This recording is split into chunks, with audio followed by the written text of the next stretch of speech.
جی stress کا جو سب سے بڑا فیکٹر ہے نا، سٹریس جو ہے وہ تیزابیت بہت پیدا کرتی ہے معدے میں، اور تیزابیت جو ہے یہ جب بھی اوپر خوراک کی نالی میں آتی ہے تو یہ تیزابیت جو ہے یہ جلن اور اس قسم کے سمٹم پیدا کرتی ہے، اور پھر گرڈ لیٹر آن گرڈ پیدا کرتی ہے. اور تیزابیت جو اسٹریس جو ہے یہ آپ کے اسفنکٹر کو بھی ریلیکس کر دیتی ہے، جس کی وجہ سے جو ہے آپ کو زیادہ جو ہے ریفلکس ہوتا ہے، اور اس کی وجہ سے جو ہے وہ سمٹم پروڈیوس ہوتے ہیں، سینے میں جلن اور سارے سمٹم جو ہے پروڈیوس ہوتے ہیں. میم کیا صرف لائف سٹائل ماڈیفکیشن سے ہی گرڈ کو کنٹرول کیا جا سکتا ہے یا اس کے لیے میڈیسن بھی ضرورت پیش آتی ہے پیشنٹ کو؟ اچھا، گرڈ کی بیماری ایسی ہے کہ اس میں کئی سٹیپس ہیں ٹریٹمنٹ کے. سب سے پہلا سٹیپ جو ہوتا ہے وہ جب لوگوں کو سمپل ہارٹ برن یا اس طرح کا ہوتا ہے اور اوکیجنل ہارٹ برن ہوتا ہے تو وہ لوگ جو ہے سیلف میڈیکیشن کرتے ہیں، جیسے اوور دا کاؤنٹر کوئی یہ معدے کی دوائیاں جو ہیں یہ اینٹیسڈ جنہیں کہتے ہیں، جیسے مختلف قسم کے یہ خرید لیتے ہیں، سیرپ فارم میں جو ہوتے ہیں وہ پی لیتے ہیں، اس سے ایک دم سے جو ہے جلن وغیرہ ختم ہو جاتی ہے. اس کے بعد کچھ لوگ جو ہیں جنہیں ذرا زیادہ علم ہوتا ہے وہ کبھی کبھی اومیپرازول بھی کھا لیتے ہیں. لیکن جب آپ گرڈ مرض کا شکار ہوتے ہیں پھر آپ کو پراپر علاج کی ضرورت ہے، اور علاج کے پہلے سٹیپ میں یہ ہے کہ آپ کو اپنی لائف سٹائل ماڈیفیکیشن کرنی چاہیے. اور لائف سٹائل ماڈیفیکیشن میں سب سے امپورٹنٹ یہ ہے کہ آپ کھانا جو ہے ہمیشہ بھوک رکھ کے کھائیں. آپ اپنے کھانے میں سے ایسی چیزیں جن سے تیزابیت پیدا ہوتی ہے، جیسے بہت زیادہ اسپائسی چیزیں، بہت زیادہ مقدار میں کھانا، بہت زیادہ پروٹینز اور آئلز یوز کرنا، اور بہت زیادہ کافی، چائے، سافٹ ڈرنکس، یہ چیزیں یوز کرنا جو ہے اگر کرتے ہیں تو یہ سب چیزیں آپ ایوائڈ کریں. دوسرے آپ جو ہے کوئی نہ کوئی ٹائم نکالیں اپنے لیے تاکہ آپ کچھ دیر واک کر سکیں. واک اور ایکسرسائز جو ہے یہ بھی بہت اچھا طریقہ ہے جس سے آپ اس سے نجات پا سکتے ہیں. اگر اسموکنگ جو لوگ کرتے ہیں ان کو ہم یہ ایڈوائز کرتے ہیں کہ وہ اسموکنگ بند کریں تاکہ ان کو ان کی امپروومنٹ ہو، کیونکہ اسموکنگ جو ہے وہ بذات خود ایک رسک فیکٹر ہے اس کے گرڈ کے لیے.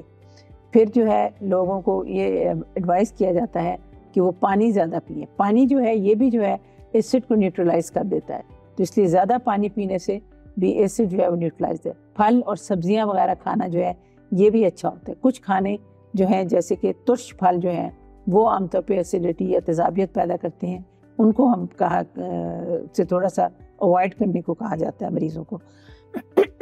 تو اس کے علاوہ ان کو یہ بھی بتایا جاتا ہے کہ رات کو سوتے ہوئے تھوڑا سا اپنا سر والی سائڈ اونچی رکھیں تاکہ ان کو تیزابیت ریفلکس نہ ہو تیزابیت کا.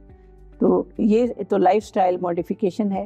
اس کے علاوہ اگر ان کو تیزابیت بہت زیادہ ہو اور اس سے کوئی گزارا نہ ہو رہا ہو تو پھر ہم ان کو دوائیاں دیتے ہیں جن میں عام طور پہ اومیپرازولز وغیرہ ہیں، اس میں اینٹیسڈز بھی شامل ہیں، اس میں کچھ اور دوائیاں بھی ہیں جو تیزابیت کو کم کرتی ہیں. بیسیکلی یہ وہ دوائیاں ہیں جو تیزابیت کو کم کرتی ہیں، یہ دی جاتی ہیں. اگر کسی شخص میں کمپلیکیشنز ہو جائیں اپنا گرڈ کی، جیسے کہ آپ کو اسٹرکچر ہو جاتا ہے یا آپ کے بیرٹ ایسوفیگس ہو جاتی ہے یا ہائٹس ہرنیا ہو جاتا ہے، تو اس کے لیے بھی پھر مختلف تھراپیز ہیں. جیسے اگر کسی کو اسٹرکچر ہو جاتا ہے تو پھر ہم اینڈوسکوپی کے ذریعے اس کا اسٹرکچر جو ہے وہ ڈائلیٹ کر سکتے ہیں، اسے کھول سکتے ہیں. اگر کسی کو بیرٹس ہے تو بیرٹس کے لیے بھی ٹریٹمنٹ موجود ہے، کیونکہ بیرٹ ایک پری کینسرس کنڈیشن ہے، اس لیے بیرٹ کو ٹریٹ کیا جاتا ہے تاکہ بعد میں مریض کو کہیں خدا نہ خواستہ خوراک کی نالی کا کینسر نہ ہو جائے. اسی طرح جو ہے اینڈوسکوپیکلی بھی جو ہے بعض کو اگر ہائٹس ہرنیا ہو بہت زیادہ اور اس کی وجہ سے بہت زیادہ تیزابیت ہو رہی ہو تو اس کے لیے بھی ٹریٹمنٹ موجود ہے، جس میں کہ اندر سے جو ہے وہ تھوڑا سا اس کو نالی کو جو ہے تھوڑا سا اس کو کلوز کیا جاتا ہے. اس کے مختلف طریقے ہیں جس کے ذریعے آپ اس جو بالکل ریلیکس ہو گیا ہوتا ہے لوور اسوفیجل اسفنکٹر، اس کو تھوڑا سا کلوز کرتے ہیں تاکہ ریفلیکس یا تیزابیت کم ہو. اس کے ساتھ ساتھ سرجیکل پروسیجرز بھی ہیں. اگر بہت زیادہ تیزابیت اور پیشنٹ کو ہائٹس ہرنیا بہت بڑا ہو تو وہ آپ سرجری کے ذریعے بھی اس کو ریپیئر کر سکتے ہیں. لیکن سب سے پہلا جو ہے وہ یہی ہے کہ لائف سٹائل ماڈیفیکیشن کی جائے، اور اس میں ایک بڑی اچھی ہمارا بلکہ سینٹر میں ایک اسٹڈی ہو رہی ہے تو اس کے بڑے اچھے ریزلٹس آئے ہیں، جس میں ہم نے لوگوں کو یہ ایڈوائز کیا ہے کہ آپ 3 دفعہ کی بجائے 2 دفعہ کھانا کھائیں. اور وہ سارے لوگ جنہوں نے 2 دفعہ کھانا کھایا ان کے سمٹمز میں ریمارکیبل امپروومنٹ ہوئی، جو ان کو برننگ کی اور گرڈ کے سمٹمز ہو رہے تھے. تو یہ ایک بڑا سادہ سا طریقہ ہے کیونکہ بہت زیادہ کھانا کھانے سے اور بہت زیادہ تیزابیت پیدا ہوتی ہے اور پھر وہ سمٹمس ریڈیوس کرتی ہے. اس لیے بڑا امپورٹنٹ ہے کہ لوگ جو ہے وہ بھوک رکھ کے کھائیں. اس لیے کہتے ہیں کہ تھوڑا تھوڑا بار بار کھانا زیادہ بہتر ہے. ایک دفعہ میں بہت زیادہ کھانا جو ہے وہ زیادہ تیزابیت پیدا کرتا ہے, زیادہ معدہ میں فلنس کرتا ہے اور زیادہ ریفلکس پیدا کرتا ہے. اس لیے اس کو اوائڈ کرنا چاہیے. ویورز, وی آر لکی کہ ہمارے درمیان پروفیسر بشرا موجود تھیں جو کہ ماشاءاللہ میڈیسن اور گیسٹرو کے اندر لیجنڈری ہیں, اور ان کے بہت سارے اسٹوڈنٹس اب ماشاءاللہ ایز اے کنسلٹنٹ پریکٹس کر رہے ہیں. اور ڈاکٹر صاحبہ نے بہت تھوڑے ٹائم کے اندر ایک سمندر کو کوزے کے اندر بند کیا. میں شائگان فارما کی طرف سے ڈاکٹر صاحبہ کا شکریہ ادا کرتا ہوں کہ وہ ہمارے اسٹوڈیو میں تشریف لائیں, اور انشاءاللہ فیوچر میں بھی ہم آپ کے لیے ایسی ہی انفارمیٹیو ویڈیوز شیئر کرتے رہیں گے. Thank you. Thank you.